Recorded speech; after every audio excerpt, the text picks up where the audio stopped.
હાલો. હા એ કરશનભાઈ બોલો હો? હા કરશન બોલું. એ કરશનભાઈ હું 7 જન્મ મેરેજ બ્યુરો માંથી બોલું. તમે હમણાં મહિના પહેલા આવ્યા હતા ને? હા હા હા આવ્યો તો કઈ મેળ પડ્યો?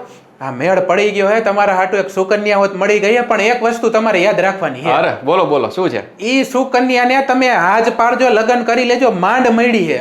અરે કરી જ લેવાનો હોય ને, હું ખખુંબી ભરાણો હું. બોલો બોલો. પણ ખાલી જો એક વાંધો હે એમાં. શું વાંધો છે? એના મોઢામાં દાંત નથી, ચોકઠું હે. એ ભાઈ એ તમે શું વાત કરો છો? ચોકઠા થોડા હાલે કઈ?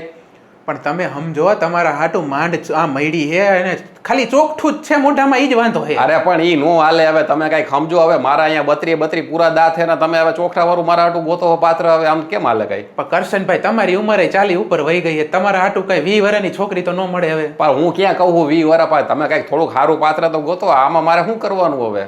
અરે આને તો આ માજીને તો ખાવાનું બનાવતા આવડે છે. એટલે માજી કોઈ તી તમે? એ ભાઈ તમે કમસે કમ કઈ 38 39 તો ગોતો. હવે તમે તો હાવ માજી ગોતી એવા 60 વર્ષના. તમારે 40 ઉપરની ઉંમર થઈ કરશનભાઈ, એ વસ્તુ વિચારો એટલે હવે તમને માજી ટાઈપ જ મળે. હવે માજી નું હાલે ભાઈ. હવે તમે કઈક હરખી રીતે કઈક આવું બ્યુરો મેરેજ બ્યુરો તમે હલાવો હાવ. હવે અમારા હવે ચોકઠા વાળા માજી રહ્યા ને એ ખાલી 2 મહિનાના જ ઘરા ગયા ભાઈ. લગ્ન કરી લ્યો એટલે તમારી જિંદગી એની બેની સુધરી તો જાય. ઈ બને એ ભાઈ સુધરી નહીં, એની જિંદગી વહી જાય ને મારી હાવ લટકી જાય. મારે એવું કાંઈ નથી કરવું ભાઈ. પણ કરશનભાઈ તમે સાંભળો, આ માજી એક ના એક હે ને એના નામે 300 વીઘા જમીન હે. અને ઈ જયારે જા હે ને એટલે બધું તમારા નામે જ થાય ઇનડાયરેક્ટલી. કેટલી વીઘા હે? 300 વીઘા. અને ઈ હાઈવે ટચ પાછી. હા તો જો ચોકઠું છે ને કાંઈ વાંધો નહીં. એમાં એમ તો ચોકઠા સારા આવે ને, એમ તો કઈ વાંધો ન આવે. બરોબર ને?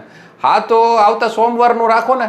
એટલે મળવાનું નહીં, આવતા સોમવારું સીધું લગ્નનું નક્કી કરજો. વળી આવતા સોમવારું ત્યાં આવીશે નહીં હોય એવું થાય. અરે ના ના ના, આવતા સોમવારે આપણે ડાયરેક્ટ કોર્ટે જ ભેગા થાય. કોર્ટ મેરેજ જ કરી નાખી. હા તો ડન કરો. હાલો સોમવારે આવી જજો 2 દી પછી. બરોબર હે? અરે પાકું પાકું. માજી બિચારા રેડી બેઠા એને ફોટો બતાડ્યો તેને તમે ગમી હોત ગયા. હે ને?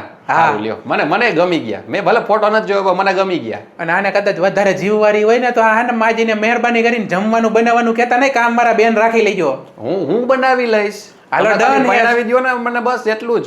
ડન હે. મારા મેરેજ બ્યુરો આવી જજો. વકીલે અહીંયા બોલાવી લઈને અહીંયા ફેરવી નાખી, કાગળિયા હરગાવી નાખે. તમારો મેરેજ બ્યુરો 1 નંબર. હું તમને 7 સ્ટાર આપું છું.